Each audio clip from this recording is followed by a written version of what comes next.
মুক্ত করতে চাই।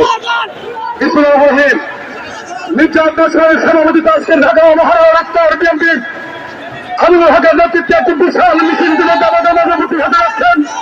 ঢাকা মহানগর আক্তার বিএনপির 26টি থানা 71টি ওয়ার্ড এবং 6টা মিছিল ইউনিটের সুশাল নদী করে আজকে যে বিশাল মিছিল নিয়ে আসছেন বলতে চাই আপনারা মিছিলটি দেখবেন। আপনাদের সামনে থেকে মিছিল হলো একটি বৃহত্তর মিছিল ঢাকা মহানগর বিএনপি সুবর্ণ আছে আল্লাহর নেতৃত্বে ঢাকা মহানগর বিএনপি সুসংগঠিত এবং অত্যন্ত শক্তিশালী হওয়ার আজকে ঢাকা মহানগর বিএনপি প্রধান পরীক্ষায় ঢাকা মহানগর বিএনপি আমারই যাবেন এবং ডক্টর ওয়াসানুল করিমের নেতৃত্বে আমি হাতে সঙ্গে নিয়ে ঢাকা মহানগর বিএনপি সুসংগঠিত হচ্ছে।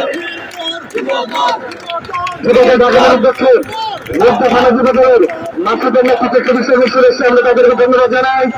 ঢাকা মহানগর দক্ষিণ ওয়ারি থানা দেবীদের পক্ষ থেকে এটি মিছিলের সামনে ধন্যবাদ জানাই। প্রিয় নেতৃবৃন্দ, খালেদা জিয়ার মুক্ত করে আন্দোলন সংগ্রামে আজকে লক্ষ লক্ষ নেতা কর্মীদের উপস্থিতিতে রাজপথ প্রকৃতি হবে। অনেকে হাজার হাজার নেতা কর্মী নিয়ে আজকে এই সময়সূচি হচ্ছে। দয়া করে যাদেরকে নিয়ে আসবেন তারা যেন অবশ্যই বসে থাকে।